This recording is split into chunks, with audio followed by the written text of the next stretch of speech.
What's up, it's George the Fragrance Sprays. Here is what Britain has looked like whilst in lockdown. Here's what scientists say Britain will look the exact moment that lockdown is finished.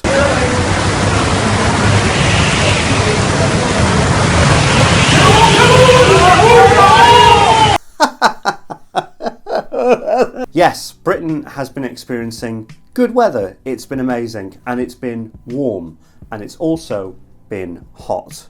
It's been really, really bloody hot, actually, which is nice.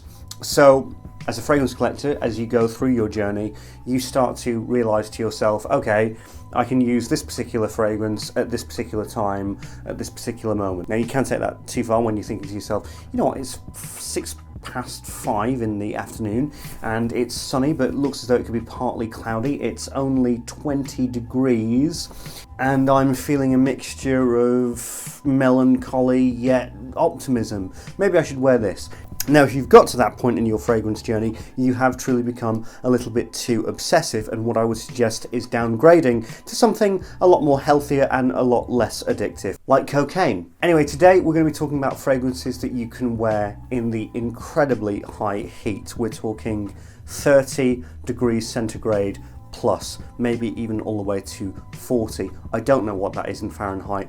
I grew up in Britain, sorry. But for those incredibly, incredibly high heat scenarios, you're going to need something that smells incredibly transparent, incredibly light. You need something that's basically going to cool you down and make you smell and feel a lot cooler. There are fragrances that can indeed do this, and they can indeed do them incredibly well. So here are 8 fragrances that can indeed do that. Let's go. So number 8 is Nautica Voyage.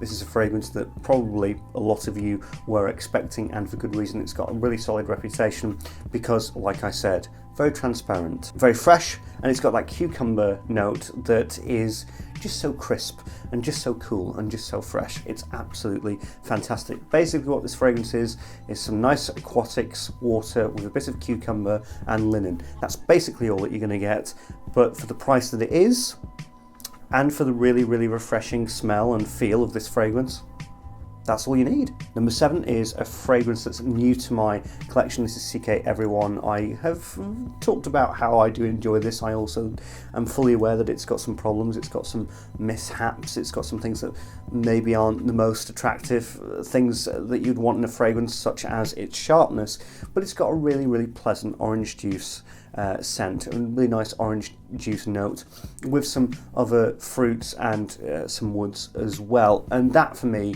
is very nice. It's very nostalgic. Anything that has orange in it to me, and especially if it has a sort of a sweetened orange juice smell, has kind of got a bit of a nostalgic feel to me. What can I tell you? I had a lot of orange juice when I was a kid, don't judge me. Anybody remember Sunny D? I loved Sunny D. I mean, it rotted your teeth, it was terrible. And probably the blood sugar spikes that I got when I was 9 years old drinking that is going to send me to an early grave, but my God, Sunny D was fit. Anyway, yeah, CK Everybody, that's great. Now, speaking of that orange juice note, if you want to amp that all the way up to 11 and pay also for 5 times more than CK Everybody, there's also Giorgio Armani Privé Vetiver d'Eva. This is one of the most beautiful, fragile, innocent, naive orange that's ever been put into a fragrance bottle. It is so beautifully innocent and so sweet and so light. It's just absolutely outstanding. Quite overpriced, just going to say that right now, really quite overpriced, but I absolutely love it. I have gone on about this over the years. I just really enjoy it. A beautiful example of fragrance minimalism, and again, it's orange juice, very, very natural, like supernatural orange juice smell, with a little bit of greeny vetiver that just keeps everything going, and this lovely pleasant linen smell. What an absolute star of a fragrance. Just, you might have to take out a mortgage to get it. These fragrances that I've been mentioning have been a little bit sweet. Let's move to something a little bit more tart, something a little bit more hardened and deep, and that is Salted Green Mango by Strangers. This is not for the faint of heart if you're a fragrance collector. The reason being is that this is very artistic, it's very niche, it's very creative, and it doesn't go for the the regular kind of sweet, sugary kind of smell that you will find in a lot of these fragrances I'm mentioning. This is a mango, but it's the shell of a mango, which I've always said. It's the sort of colder exterior of the mango, with some other nice elements as well. But this is truly just like the art of fragrance, and especially the art of these lighter fragrances. But this has got a little bit of edge with that mango shell. I did a review of it. Peter from Fragrance View did a review on it. You should check those out. Number 4 is, if you've been with me for any length of time, you definitely knew this was coming. Aqua Universalis Forte by Maison Francis Kurkdjian. It's a bit of a technical marvel, is this fragrance, because it's so light and it's so innocent, similar to Vetiver de Hiva, although this doesn't really perpetuate on the orange. This is kind of like a very lovely aquatic smell with some citruses, with some nice sweet citruses, but it's got a lot of this kind of like white floral undergrowth just underneath everything that's really kind of keeping everything light and lifted. But the oil concentration in this is very, very big, to the point where it's actually a very thick fragrance to wear. The projection longevity is quite outstanding, especially for a light summer fragrance. But again, it's got that innocent tone, the beautiful white florals that are just packed like a bunch really nicely in here, with the very, very all-encompassing oily marine aquatic notes. Is just a sight to behold, with this sort of shell of things like lemon and orange, and just absolutely outstanding. I mean, Francis Kurkdjian, when he is on it, he is absolutely one of the greatest of all time when it comes to perfumery. He's wild in that way. When he is at his best, he's making La Mal, he's making Baccarat Rouge 540, he's making Oud Satin Mood, he's making this, and I certainly think that this deserves to be in the same ilk as all of those. And when he's not on it, he's making Mr. Burberry fucking indigo. Number 3 is Olivier Cresp's masterpiece. This is, of course, Versace Man Eau Fraiche. Not going to go into it too much. I did a whole wide video review on this, but my respect for this has only grown more and more and more. A beautiful combination of woody elements with aquatic elements that gives you this very, very well-rounded, going on holiday feel that is just quite something, and still holds up today.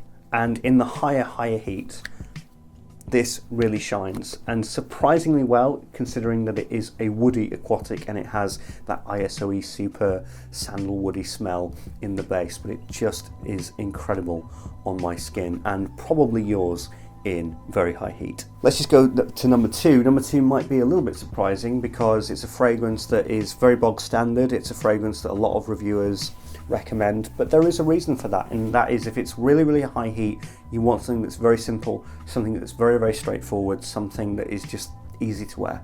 And this, if anything else, is incredibly easy to wear. Dolce & Gabbana Eau Intense. Just so convenient. It's just so straight to the point, so easy to wear. It's very pleasant, and in really, really intense, like 30-35 degree centigrade, this fragrance is absolutely your friend. Doesn't choke you out, doesn't kill you. It really cools you down, really lovely to wear, and yeah, people love it. My number 1, oh my god, some of you are going to know this. Some of you are absolutely going to just guess this very easily. And it's the fragrance that got me thinking about this. It was a really, really hot day. I don't know if it was like 30, but it was super, super hot recently here in Britain. Of course, you have to understand that we're like, I don't know, we're not used to the hot weather. It was probably like 18 degrees centigrade, but I was like, oh my god, I'm burning, I'm melting, please help. That's just, you know, we're just very deficient with the sun and vitamin D. But it felt really hot. I put this on and I was like, god, this is just so good, and this is just so rocking on me at the moment. This is absolutely king of high heat, in my opinion, and just in general, great summer fragrance. But yeah, when it's really hot, this has got your back. Come on, you know what it is. Let's be honest, it's Dior Homme Cologne. Obviously, just, I am rocking the shit out of this right now. Absolutely phenomenal. Just such a beautiful orange and lemon combination. It has elements of some of the previous fragrances that I mentioned, Of course, all of those are definitely individual in themselves, and I would love to recommend all of those, but for me, this definitely is the number one. Dior Homme Cologne, if you haven't smelt it and you really enjoy citrus fragrances, if you enjoy that array of fragrance and that genre of fragrance, why have you not picked this up? Why have you not tested this? That's all I can ask. Please be aware, projection longevity isn't maybe the greatest with this fragrance, but that is why it's the king of the high heat. In really, really high heat scenarios, you don't want something that's blasting out of you. You want something that has a good solid projection, good solid longevity, don't waste your money, but also can be a little bit tame as well. This is incredible. Jesus, I need to do a review. Anyway, hope you enjoyed this high heat fragrance list. Hope you got something out of it.